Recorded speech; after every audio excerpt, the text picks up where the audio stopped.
What's up, guys? Welcome back to another video. Hope you all are having a great day. For today's video, I want to talk about the fights that happened this past Saturday. Let's get into it. So obviously, UFC 261 was one of the best fight nights I've ever seen, and probably a lot of you have ever seen if you got a chance to watch it. It was full of fights. First of all, it was the first full attendance sporting event in general since the COVID outbreak began. USC was the first one to bring it back, and it was in Florida. That governor is the GOAT. There's a lot of other great governors in this great country. Unfortunately, there's also a lot of bad, stupid, idiot governors in this country that choose to keep their state locked up. But fortunately, in Arizona and in Florida and Texas and a lot of other states, those governors and states are very wise with how they do things, and they're opening up the country more, which means sporting events are now being allowed to happen at full capacity. And Jacksonville, Florida was lit. Full capacity, 15,000, USC 261. A lot of great fights from 3 p.m., which is like 6 p.m. Florida time, to like 12. There were tons of good fights, man.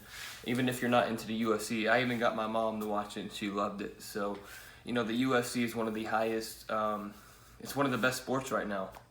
In general, MMA, mixed martial arts, anything like that, UFC, Bellator, these are becoming one of the top things to watch now, because all these other leagues like the NBA, I don't know, other leagues, mainly the NBA, promoting political crap, all that crap no one really wants to watch. When you watch sports, you want to watch sports.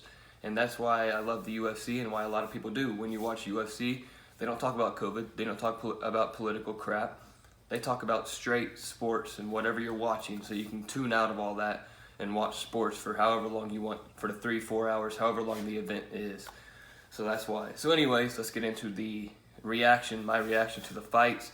Obviously, the main event fights, the main card, it started off, the first 2 fights on that card were injuries. The first fight, one guy got kicked in the leg where the sciatic nerve is. If you don't know, it's a nerve that runs all the way down your body. When you get kicked there, you really can't feel anything. It paralyzes your whole leg. That's what happened to that guy. He couldn't feel his leg, so obviously the ref called it, and they couldn't continue to fight. So the other guy won. Then the next fight was the horrific injury, devastating, hard to watch. I'm sure you've seen it. If you haven't seen it, I wouldn't look it up just because it's very graphic and very nasty to look at. But, you know, a guy, unfortunately, it was 17 seconds in, he kicked, the guy that was kicking, his leg snapped in half and it folded.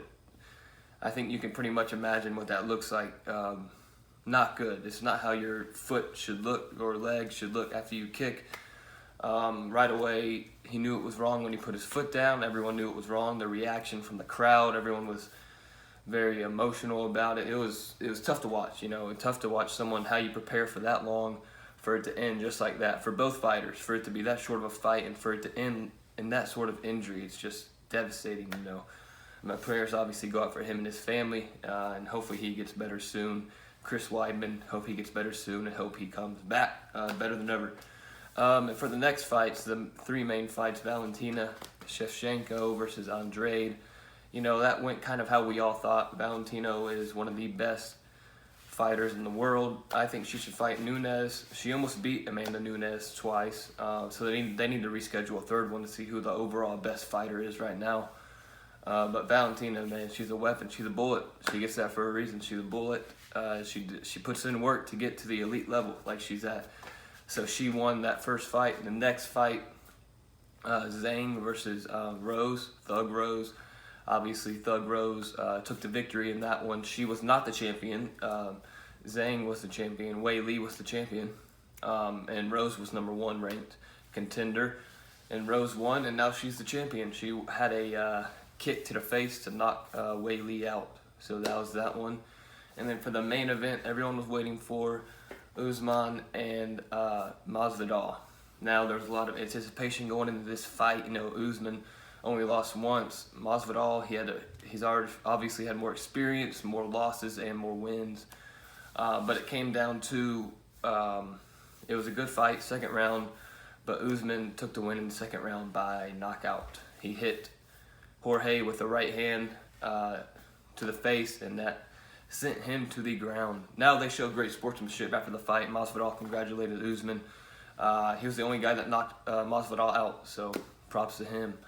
So that's pretty much how that whole night went. It was a great fight. Great to have sports back finally to full attendance. Hopefully that's the start of it, and hopefully more sports follow suit. So we'll see how that goes. And yeah, if you're not a UFC fan now, you should be. I'm telling you, it's one of the funnest sports to watch. I'm telling you, it's really intriguing, really fun, and you'll really love it. Comment down below if your picks won this weekend, if your fighters won, Masvidal, Rose, Valentino, any other fighters, let me know. And obviously, keep Chris Weidman and his family in your prayers. Terrible injury. You never want to see anyone get hurt like that. Other than that, be sure to like this video and subscribe. Peace.